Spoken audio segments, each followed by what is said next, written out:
আমি বলতেছিলাম এক নম্বর গুণ হলো মহিলাদের জন্য, এক নম্বর গুণ হলো নামাজ পড়া। আমার মা ও বোনেরা, যে অবস্থায় থাকেন না কেন, যে হালতেই থাকেন না কেন, যে কাজে ব্যস্ত থাকেন না কেন, যখন নামাজের সময় হয়ে যায় সঙ্গে সঙ্গে আপনি নামাজটা আদায় করে নেবেন, সঙ্গে সঙ্গে আপনি নামাজটা আদায় করে নেবেন। দুই নাম্বার কাজ হলো আপনাদের জন্য, দুই নাম্বার গুণ হলো ওয়াসামাত শাহরাহা, দুই নাম্বার গুণ হলো রমজান মাসের রোজা রাখা, রমজান মাসের রোজা রাখা। আমার মা ও বোনেরা, আপনাদের জন্য আল্লাহ তাআলা এই যে নবীজি হাদিস বলেছেন, দুই নাম্বার গুণ বলেছেন, এই গুণ হলো রমজান মাসের রোজা রাখা। আমরাও এটা জানি যে পরিপূর্ণ মাস আপনারা রোজা রাখতে পারেন না, আপনাদের অসুবিধার কারণে পরিপূর্ণ মাস রোজা রাখতে পারেন না, তাই বলে আপনি এই ফজিলত থেকে দূরে যাবেন না। আপনি যখন পাক পবিত্র হয়ে যাবেন, আপনার এই রমজান মাসের রোজার কাজাগুলো আপনি অন্য মাসে করবেন, এই রমজানের কাজা আপনি অন্য মাসে করবেন, অন্য মাসে করার সাথে সাথে আল্লাহ তাআলা আপনার আমলনামায় এই ফজিলতটা দিয়ে দেবেন। এখন বলেন তো দেখি, এখানেও শুধু মহিলাদের জন্য আল্লাহ রোজাকে ফরজ করেন নাই? করেছেন? শুধু মহিলাদের জন্য করেছেন না পুরুষদের জন্য করেছেন? সবার জন্য করেছেন, নারী পুরুষ সবার জন্য করেছেন রোজাকে ফরজ। আর এটা এমনি আল্লাহ তাআলা এমনি শোনান নাই, হাদিসে কুদসিও নন, বরঞ্চ আল্লাহ তাআলা কোরআনে কারীমের মধ্যে ঘোষণা দিয়ে বলেছেন। আল্লাহ রাব্বুল আলামিন বলেন, ইয়া আইয়ুহাল্লাযীনা আমানু কুতিবা আলাইকুমুস সিয়াম কামা কুতিবা আলাল্লাযীনা মিন ক্বাবলিকুম লাআল্লাকুম তাত্তাকুন। আল্লাহ রাব্বুল আলামিন বলেন, ও আমার ঈমানদারেরা, ও আমার ঈমানদারেরা, আমানু আমানু, এখানে আমানু শব্দ ব্যবহার করা হয়েছে। আমানুর মধ্যে নারীও দাখিল আছে, আমানুর মধ্যে পুরুষও দাখিল আছে। আল্লাহ তাআলা নারী পুরুষ দুজনাকেই বলতেছেন, ও আমার ঈমানদার বান্দারা, ও আমার ঈমানদার বান্দিরা, তোমাদের উপরে আমি রব্বুল আলামিন রমজান মাসের রোজাকে ফরজ করে দিলাম। জোরে জোরে বলুন না সুবহানাল্লাহ। আমার মুরব্বী বাবাজিরা, পর্দার আড়ালে থাকা আমার আম্মা জান, বুবু জানেরা, এই যে এখানে বলা হয়েছে কুতিবা, তাফসীরে জালালাইনের মধ্যে বলা হয়েছে কুতিবা অর্থাৎ ফুরিজা, তোমাদের জন্য ফরজ করে দেওয়া হয়েছে, আমাদের জন্য ফরজ করা হয়েছে।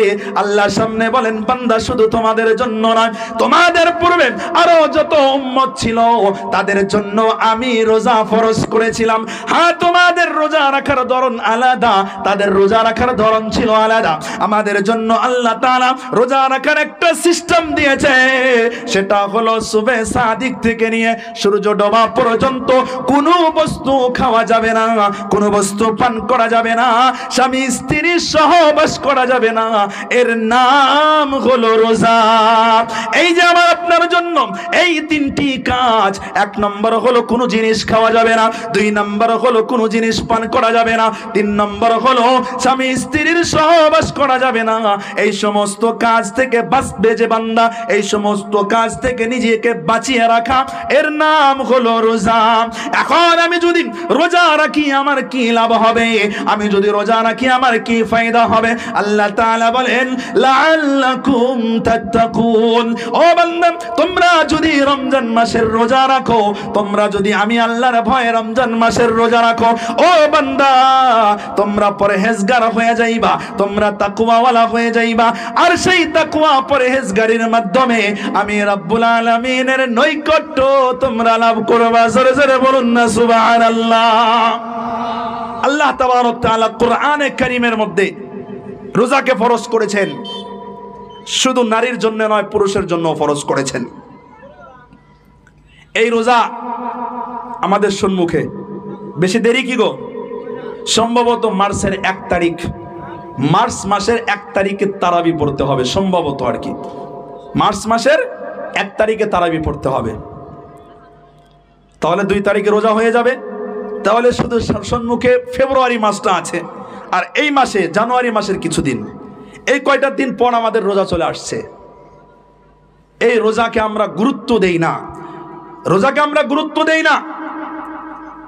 দেখবেন যখন রোজা আসে সর্বপ্রথম দেখবেন সবার বাড়িতেই রোজা রাখতেছে, সবাই রোজা রাখতেছে, ছোট বড় সবাই, ছেলে মেয়ে সব রোজা রাখতেছে। কিন্তু হঠাৎ কি হয়ে যায়, 2-4 দিন যাওয়ার পর দেখবেন অর্ধেক মানুষ রোজা ভেঙে দিচ্ছে। কথা বলেন ঠিক কিনা? এমন করে কিনা? আল্লাহর নবী কি বলেছেন? মান সামা রমাযান ঈমানান ওয়া ইহতিসাবান গুফিরা লাহু মা তাকদ্দামা মিন যামবি ওয়া মান কামা রমাযান ঈমানান ওয়া ইহতিসাবান গুফিরা লাহু মা তাকদ্দামা মিন যামবি ওয়া মান কামা লাইলাতাল কদরি ঈমানান ওয়া ইহতিসাবান গুফিরা লাহু মা তাকদ্দামা মিন যামবি। আল্লাহর নবী সাল্লাল্লাহু তাআলা আলাইহি ওয়াসাল্লাম বলেন, যদি কোনো বান্দা রমজান মাসের রোজা, কোনো বান্দা রমজান মাসের রোজা রেখেছে অন্তরের মধ্যে ঈমান নিয়ে সওয়াবের আশা করে, মানুষকে দেখানোর জন্য নয়, অন্তরের মধ্যে ঈমান সওয়াবের আশা করে বান্দা রমজান মাসের রোজা রেখেছে, আল্লাহ রাব্বুল আলামিন সেই বান্দার জীবনের পিছনের সমস্ত গুনাহ খাতাগুলো মাফ করিয়া দেন। জোরে জোরে বলুন না সুবহানাল্লাহ। আমার ভাইরা, আল্লাহর নবী সাল্লাল্লাহু তাআলা আলাইহি ওয়াসাল্লাম এই যে এখানে বলেছেন রমজান মাসের রোজা রাখা, এটা একদিন দুদিন নয়, এক সপ্তাহ নয়, 10 দিন নয়, 15 দিন নয়, বরঞ্চ এক থেকে নিয়ে সেই ঈদের আগের দিন পর্যন্ত পুরো একটি মাস যে বান্দা রোজা রাখবে, আল্লাহ তাআলা তার জীবনের পিছনের সমস্ত গুনাহ খাতাগুলো মাফ করিয়া দেবে। 2 নম্বর কাজ হলো ওয়ামান কামা রমাযান, রমজান মাসের মধ্যে তারাবি পড়া। রমজান মাসের মধ্যে তারাবি পড়া 1 সপ্তাহ নাকি? বলেন 1 সপ্তাহ নাকি? 1 সপ্তাহ, 1 মাস সবাই পড়েন? 1 মাস সবাই পড়েন কি তারাবি? যাক আলহামদুলিল্লাহ। 1 মাস তারাবি কতদিন? কিন্তু সিস্টেম তো, দুনিয়ার সিস্টেম তো উল্টা।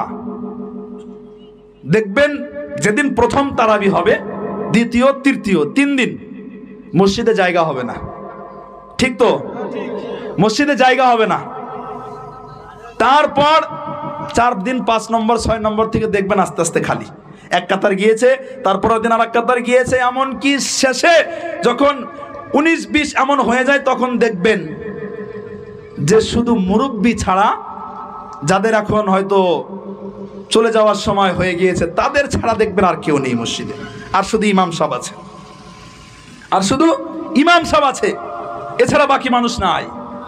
তাহলে দুনিয়ার সিস্টেম তো উল্টা। আমরা তো মনে করি 1 সপ্তাহ পড়লেই হয়ে যাবে, 1 সপ্তাহ পড়লেই হয়ে যাবে। না ভাই না, এটা ভুল ধারণা। এই রমজান মাসে তারাবি পড়া অনেক ফায়দা। আমরা মনে করি হুজুর আপনি বলতেছেন যে সারাটি মাস তারাবি পড়তে, সারাটি দিন রোজা রেখে তো শরীরে কন্ট্রোল নেয় না, শরীরে কষ্ট হয়, নিঃশ্বাস নিতে কষ্ট হয়, শরীর চলে না, কোমরে ব্যথা হয়ে যায়, পা ব্যথা হয়ে যায়, কিভাবে করব? এত কষ্টের জন্যই তো আল্লাহর রাসূল সাল্লাল্লাহু তাআলা আলাইহি ওয়াসাল্লাম বলেছেন যে এই কষ্ট যদি কেউ স্বীকার করতে পারে, এই কষ্ট যদি কেউ মেনে নিতে পারে, সেই বান্দার জীবনের পিছনের সমস্ত গুনাহ খাতা আল্লাহ তাআলা মাফ করে দেবেন। জোরে জোরে বলুন না সুবহানাল্লাহ। সেজন্যই তো আরামের বিছানায় কি শুয়ে শুয়ে নিজের জীবনের গুনাহ খাতা মাফ করা যাবে? বলেন, গুনাহ খাতা মাফ করা যাবে? কষ্ট করতে হবে, তবেই তো গুনাহ মাফ হবে। আল্লাহর নবী সাল্লাল্লাহু তাআলা আলাইহি ওয়াসাল্লাম বলেন, ওয়ামান কামা রমাযান, যেই বান্দা 30টি দিন তারাবি পড়বে, 1 দিন নয়, 2 দিন নয়, 1 সপ্তাহ নয়, আর এই 30 দিনের মধ্যে এই তারাবি 12 রাকাত নয়, 8 রাকাত নয়, 10 রাকাত নয়, 16 রাকাত নয়, বরঞ্চ 1 থেকে নিয়ে 20 রাকাত, 1 থেকে নিয়ে 30 দিন যেই বান্দা এই আমলটা করবে, আল্লাহ তাআলা সেই বান্দার জীবনের পিছনের সমস্ত গুনাহ খাতাগুলো মাফ করিয়া দেবেন। জোরে জোরে বলুন না সুবহানাল্লাহ। আমার ভাইরা, এই যে তারাবি, এই তারাবি আমাকে আপনাকে গুরুত্ব দিতে হবে। আজ থেকে ওয়াদা করে গেলাম, আমাদের আমাদের সম্মুখে যে রমজান মাস রয়েছে, এই রমজান মাসের 30টি তারাবি যদি আল্লাহ বাঁচিয়ে রাখেন, তাহলে 30টি তারাবি আমি আদায় করব। কে কে আদায় করবেন দেখি একটু হাতটা তোলেন। কে কে আদায় করবেন? আল্লাহ তুমি সবার হাতকে কবুল করে নাও। সবাই বলুন আল্লাহুম্মা আমিন। তারাবি কিন্তু কষ্ট নয়, তারাবি কষ্ট নয়। আপনি যদি কষ্ট মনে করেন তবে কষ্ট, কষ্ট মনে না করলে কষ্ট নয়।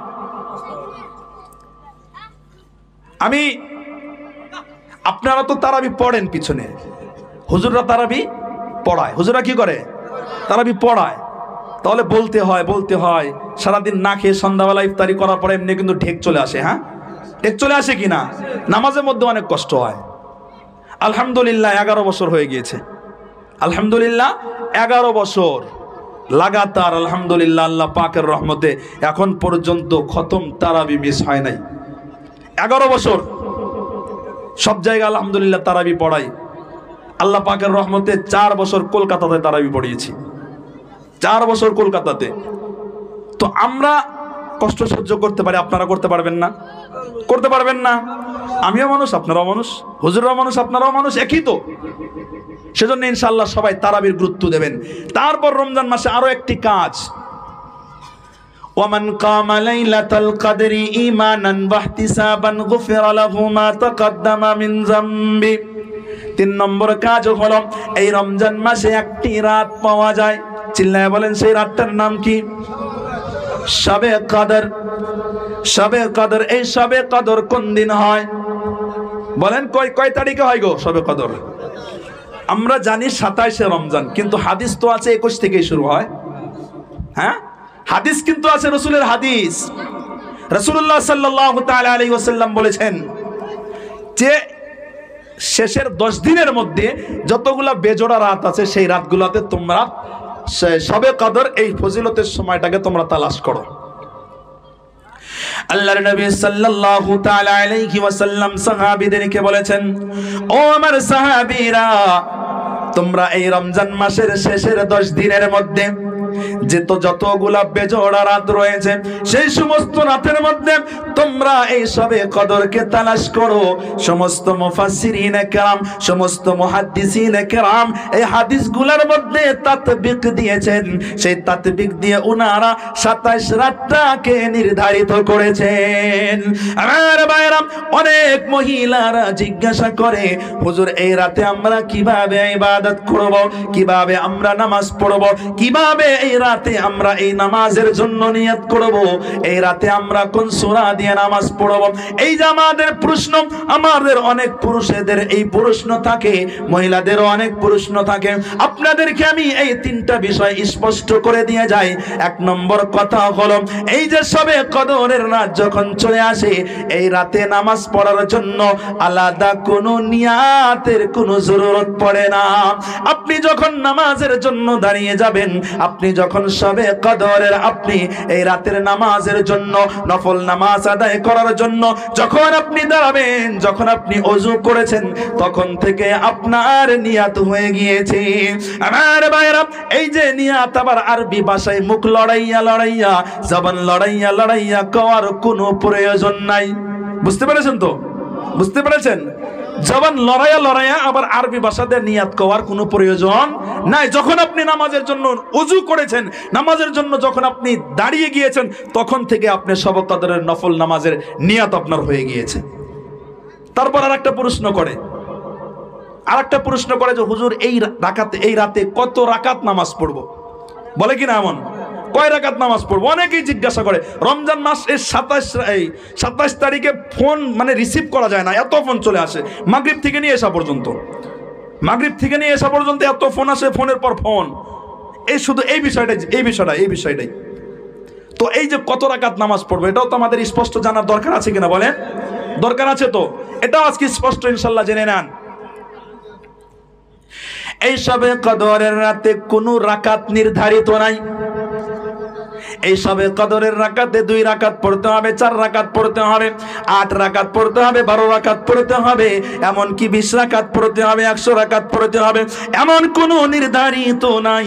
আপনি যদি চান 2 রাকাত নামাজ দিয়ে সারাটি রাত ইবাদত করুন, আপনি যদি চান 4 রাকাত নামাজের মধ্যে সারাটি রাত কাটিয়ে দেন, আপনি যদি চান 100 রাকাত পড়েন, আপনি যদি চান 50 রাকাত নামাজ পড়েন, তবু আপনার আদায় হয়ে যাবে, কোনো অসুবিধা নাই।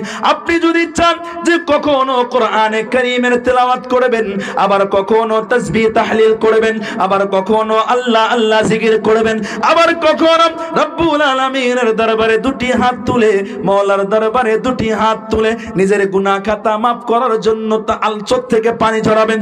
এই যে আমলগুলা করবেন, এটাই হলো সবথেকে উত্তম আমল। কোন নির্ধারিত রাকাত, কোন রাকাতের সংখ্যাকে নির্ধারিত করা হয় নাই। তাহলে কি জানলাম? যে কোনো সংখ্যা নাই যে এত রাকাতই পড়তে হবে। অনেকে জিজ্ঞাসা করে হুজুর 12 রাকাত পড়তে হয়, এ কথাটা বলে কি না বলেন? অনেকে কিন্তু বলে যে 12 রাকাত পড়তে হবে। না না, এটা কোনো যে পড়তেই হবে আপনার জন্য জরুরি, এটা কোনো না, এটা কোনো জরুরি না আপনার জন্য। তারপর আরেকটা বিষয়, সেটা হলো কোন সূরা দিয়ে পড়ব। এটাও জিজ্ঞাসা করে কোন সূরা দিয়ে পড়ব। এই বিষয়টা স্পষ্ট ক্লিয়ার করে দিতে চাই। এই শবে কদরের রাতে নামাজ পড়ার জন্য নির্ধারিত কোনো সূরা নাই, নির্ধারিত কোনো সূরা নাই। যেমনটা আমি বাকি দিন যেভাবে নামাজ পড়ি, অন্য দিন যেভাবে নামাজ আদায় করি, নফল সুন্নত ফরজ যেভাবে আদায় করি, ঠিক সেভাবেই আমি সেই শবে কদরের রাতেও আমি নামাজ আদায় করব, নামাজ হয়ে যাবে। এমনকি এর মধ্যেই সওয়াব বেশি হবে, এর মধ্যেই সওয়াব বেশি হবে। সেজন্য আমি বললাম 3টা বিষয় স্পষ্ট। তাহলে 1 নম্বর কাজ রমজানের রোজা রাখা, 2 নম্বর কাজ তারাবি পড়া, 3 নম্বর শবে কদরে ইবাদত করা। এখন চলে যাই। সর্বপ্রথম আমি বলেছিলাম যে মহিলা 4টি গুণে গুণান্বিত হতে পারবে, আল্লাহ তাআলা তার জন্য বিনা হিসাবে জান্নাত রেখেছেন। বলেছিলাম তো, বলেছিলাম তার মধ্যে একটা ছিল নামাজ, দ্বিতীয়টা ছিল কি? রোজা। দ্বিতীয়টি কি ছিল? রোজা ছিল। রোজার বিষয় হয়ে গেল। এখন 3 নম্বর, আল্লাহর নবী সাল্লাল্লাহু তাআলা আলাইহি ওয়াসাল্লাম বলেন, ওয়া হাসানাত ফারজাহা, যে মহিলা নিজের ইজ্জতকে বাঁচিয়ে রাখতে পারবে, নিজের চরিত্র ভালো করতে পারবে, নিজের সম্মান বাঁচিয়ে রাখতে পারবে, যে মহিলা নিজেকে পবিত্র রাখতে পারবে, সেই মহিলার জন্য আল্লাহ রাব্বুল আলামিন নিজের সুন্দর করে যে 8টি জান্নাত বানিয়েছেন, সেই 8টি